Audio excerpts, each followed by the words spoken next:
Hello दोस्तों, कैसे हो आप सब। मुझे पता है आप में से ज़्यादातर लोग अच्छा महसूस नहीं कर रहे होंगे। ऑलमोस्ट 3 महीने रह गए हैं, पूरा साल ऐसे निकल गया कि बुल रन आएगा, बुल रन आएगा, बुल रन आएगा। लेकिन इस बुल ने ऐसी चुल लगा रखी है कि यहाँ पर मार्केट हम छोड़ भी नहीं पा रहे और यहाँ पे बिटकॉइन का बुल रन या क्रिप्टो करेंसी मार्केट का बुल रन आ नहीं रहा है। लेकिन यहाँ पर सितंबर भी ख़त्म होने को आ गया है। बहुत उधेड़-बुन देखने को मिली इस महीने के अंदर और कहीं न कहीं बहुत सारे लोगों को यहाँ पे मैंने लिक्विडेट होते देखा और ख़ासकर मेरे बहुत सारे जानकार थे, क्योंकि मार्केट के अंदर इतनी उथल-पुथल हुई और मानना उन्होंने है नहीं। लीवरेज ट्रेडिंग करनी है, हाई लीवरेज ट्रेडिंग वालों की तो यहाँ पे कोई सुनवाई ही नहीं है। तो यहाँ पर बिटकॉइन जो $1,25,000 पे भी बड़ा स्ट्रॉन्ग लग रहा था, 1,20,000 बार बार हिट कर रहा था, वो दोबारे से 1,10,000 के नीचे आ गया। और यहाँ पे फिर भी इस महीने ही इसने कोशिश की $1,07,000 से $1,18,000 को छूने की। तो ये वेरिएशन ही बताती है कि बिटकॉइन और क्रिप्टो करेंसी मार्केट के अंदर कितनी उथल पुथल देखने को मिली इस महीने के अंदर। सितंबर का महीना हिस्टोरिकली अच्छा नहीं होता है, लेकिन अभी भी अगर हम देखते हैं तो ये 1-2% है। और ये मत भूलिएगा, सितंबर के महीने के अंदर ही बिटकॉइन ने सितंबर का सबसे अच्छा परफॉर्मेंस दी थी। ऑलमोस्ट 8 साढ़े 8% ये अप चला गया था। लेकिन वही बात है, आज से 1-2 साल बाद अगर कोई देखेगा तो ये थोड़ी ना देखेगा कि यार इतना ऊपर चला गया था। वो तो यही देखेगा ये 1% डाउन है या 1% अप है, क्योंकि हिस्टोरिकली डाटा तो ऐसे ही कंसीडर करते हैं, अंदर कौन घुसता है। लेकिन यहाँ पर 2025 वही साल है जो हम वही कह रहे हैं ना कि यार बुल रन आएगा, बुल रन आएगा, उसकी चुल लगी हुई है। हम छोड़ भी नहीं पा रहे और पकड़ने की हिम्मत नहीं हो रही है। लेकिन ये वही साल है जिसमें ऑल टाइम हाई लगाया बिटकॉइन ने भी, इथेरियम ने भी, बीएनबी ने भी। लेकिन वही बात है कि हमारे कॉइन का कब नंबर आएगा, क्योंकि मार्केट के अंदर चल क्या रहा है थोड़ा सा समझने और मैं समझाने की कोशिश करूंगा। बिटकॉइन की डोमिनेंस जो एक टाइम पे 66-67% तक चली गई थी, वो इस टाइम पे 60% से नीचे है। बिटकॉइन का प्राइस 4-5 महीने से $1,00,000 के ऊपर है। तो ये कहीं ना कहीं एक सपोर्ट बताती है कि यार हाँ, कुछ सपोर्ट तो मिल रही है। लेकिन वही बात है, हमारे पास जो ज़्यादातर कॉइन्स हैं वो अच्छे कॉइन के अंदर भी कंसीडर करते हो तो वो जो है ऑलमोस्ट 80-90% गिरे हुए हैं अपने पीक से। तो भैया हमारी तो हिम्मत हो नहीं रही है कि मार्केट के अंदर अभी पता नहीं कुछ होगा कि नहीं होगा, मार्केट आगे चलेगी कि नहीं चलेगी। और इसी दुविधा के अंदर यहाँ पर लोग सब परेशान हुए पड़े हैं। लेकिन हम में से ज़्यादातर लोगों को ये समझने की कोशिश करनी है कि 2025 एक बुल रन माना जाता है, एक मार्केट अच्छा करती है। लेकिन उससे भी बड़ी बात 2025 को लेके क्या है कि आखिरी के 3 महीने जिसके लिए हर कोई इंतज़ार करता है कि एक बड़ा धूम धड़ाका देखने को मिलेगा, ऑलमोस्ट हम उस लेवल पे अब आ चुके हैं। 2-3 दिन रह गए हैं 2 सितंबर को ख़त्म होने के लिए। जहाँ इतना देखा तो ये अक्टूबर, नवंबर, दिसंबर भी सही। लेकिन जो समझने की बात है, मार्केट के अंदर ये पैनिक देखने को क्यों मिला। पिछले 2 दिनों के अंदर, अभी मैं सैटरडे संडे की बात नहीं कर रहा हूँ, उससे पहले बिटकॉइन ईटीएफ के अंदर एक सेलिंग देखने को मिली। फ्राइडे को भी एक अच्छी खासी सेलिंग देखने को मिली और ब्लैक रॉक ने भी वहाँ सेल किया। और इसी ईटीएफ की सेलिंग प्रेशर मार्केट पे देखने को मिला। और वो क्यों? क्योंकि पिछले 2-3 दिन से जो यूएसए की मार्केट बहुत अच्छी लग रही थी, उसके अंदर यहाँ पर जो है करेक्शन देखने को मिली, जो अपना ऑल टाइम हाई लगाने के बाद में। और वो क्यों हुआ? वो इसलिए हुआ कि जो यूएसए के अंदर जो पीपीआई, सीपीआई, टीपीआई, पता नहीं कितने कितने डाटा निकल के आते हैं, हर हफ्ते कुछ ना कुछ नया ड्रामा होता है, वो स्ट्रॉन्ग निकल के आ रहा था। और वो कहीं ना कहीं इसी तरफ इशारा दे रहा था कि अब फेड इंटरेस्ट रेट कट नहीं करेगा। एक तो जो 2.5 बेसिस पॉइंट कम किए, उसको लोगों को बहुत ज़्यादा एक्सपेक्टेशन थी, उससे ज़्यादा होनी चाहिए, लेकिन उतना किया नहीं। और उसके बाद अक्टूबर के अंदर अब करेंगे कि नहीं करेंगे, पावेल की स्पीच से वो क्लियर हुआ नहीं, जो फेड के चेयरपर्सन है, जो कि पिछले हफ्ते उन्होंने दी थी। अब इस चीज़ को लेके मार्केट के अंदर ये एंटिसिपेशन लगने लगे हैं कि यार, एंटिसिपेट करने लगे हैं लोग कि यार अब फेड रेट कट नहीं होगा, और फेड रेट कट नहीं होगा तो यहाँ पर मार्केट और प्रेशर के अंदर आ सकती है। इसका है डोनाल्ड ट्रंप के टैरिफ, अब उन्होंने फार्मा के ऊपर, फर्नीचर के ऊपर एक नए टैरिफ लगाने शुरू कर दिए हैं। तो ये सारा pressure overall crypto currency market पे, यूएसए की मार्केट पे बना रहा था, और उसका ही इम्पैक्ट हमें बिटकॉइन और क्रिप्टो करेंसी मार्केट पे देखने को मिला। इसके अलावा यहाँ पे ये बात अलग है, ट्रंप ने आज एक मीम शेयर किया है, आप फ़ोटो शेयर करी जिसके अंदर वो फायर कर रहे हैं पॉवेल को। तो यहाँ पर वो चीज़ें भी हो रही हैं, लेकिन ये लगता है कि नूरा कुश्ती वाली बात हो जाती है। मन में कुछ और है। बेटा कह रहा है कि जो एरिक ट्रंप हैं कि बिटकॉइन $1 मिलियन भी जाएगा, बाय द डिप।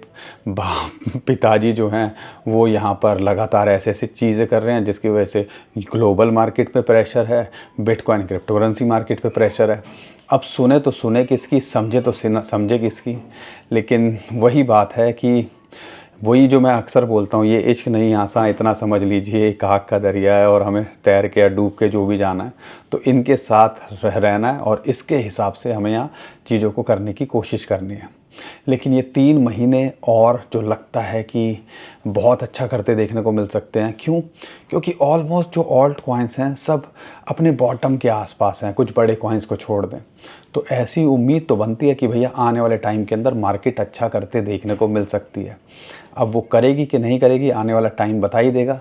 लेकिन यहाँ पर जो माहौल है, usually fear and greed index की बात करते हैं, वो 28 के आसपास आ गया और जब भी ये 20-30 के नीचे आसपास आता है तो वहाँ से रिकवरी के चांसेस ज़्यादा हो जाते हैं। हमने पहले भी कई बार देखा है और हिस्टोरिकली डाटा भी वही कहता है। बिटकॉइन के अंदर एक रेजिस्टेंस है 1,14,000 के आसपास जो कि निकल के आती है यहाँ पर 50, 21 और 100 डे मूविंग एवरेज, वो एक रेजिस्टेंस फेस करेगा और उसको पार करना ज़रूरी है अगर हम चाहते हैं इसको ऑल टाइम हाई बनाना।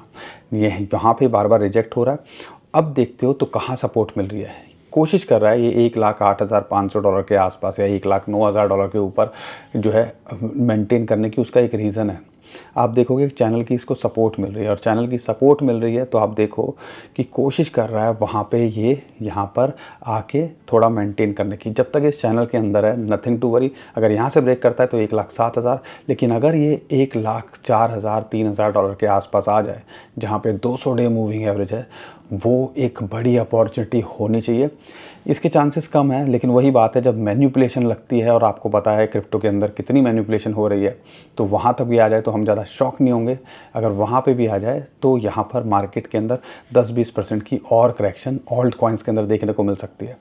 तो ये लेवल्स हैं जिनके ऊपर आपको फोकस करना है। पार्ट में आप कोशिश करो यहाँ पे एंट्री बनाने की, अगर आप इन्हें बाय द डिप करना है, क्योंकि भैया हमारे पास तो अब रहा नहीं है बाय द डिप करने के लिए। अगले बगले झांक रहे हैं कहीं से USDC हो, USDT मिले, और मुझे पता है आप में से ज़्यादातर लोगों के पास होगा ही नहीं। सब कुछ अच्छे कॉइन ही लेके बैठे हुए हैं। टॉप 20 टॉप 50 के कॉइन्स भी अभी कुछ खास नहीं कर रहे हैं।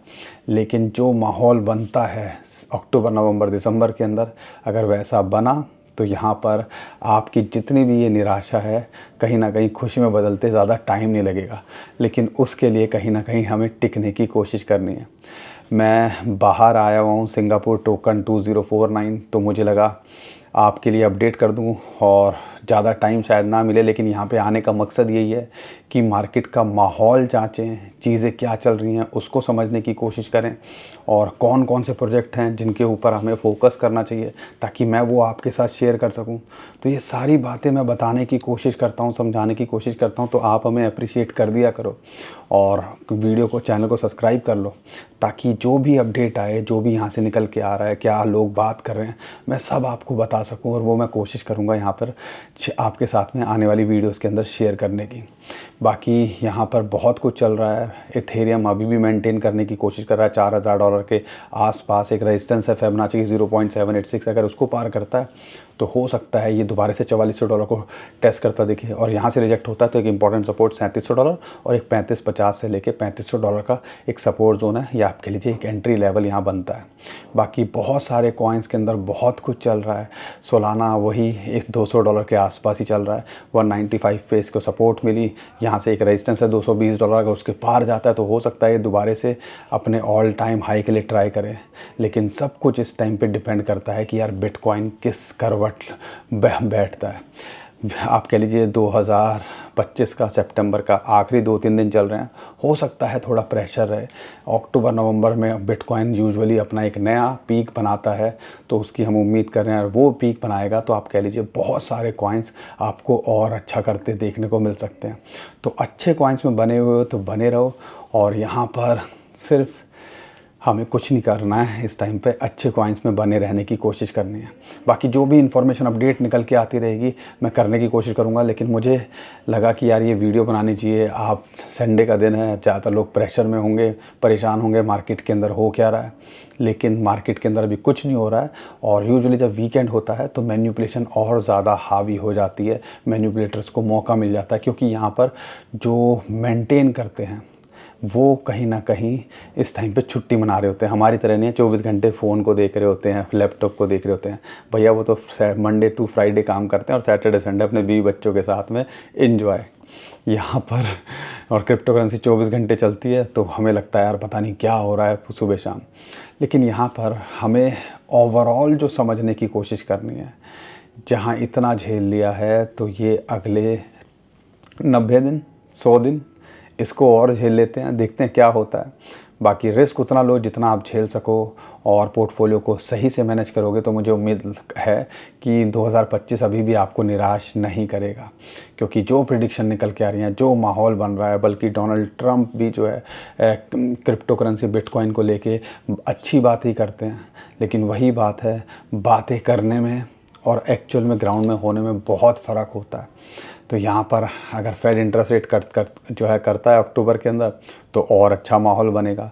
और नहीं भी होगा तो सीजनैलिटी के हिसाब से हमें लगता है कि यहाँ पर कुछ ना कुछ तो मार्केट के अंदर होना चाहिए। बाकी आज के लिए इतना ही। उम्मीद करता हूँ आपको हमारा कंटेंट अच्छा लगा होगा।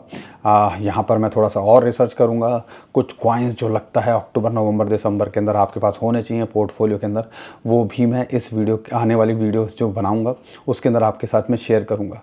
बाकी दोस्तों आज के लिए इतना ही। उम्मीद करता हूँ आपको हर बार की तरह हमारा कंटेंट अच्छा लगा होगा। वीडियो पसंद आई तो वीडियो को लाइक, चैनल को सब्सक्राइब कीजिए, ट्विटर टेलीग्राम को हमारे फॉलो कर लीजिए, नीचे डिस्क्रिप्शन है हमने उसका भी लिंक दे दिया है।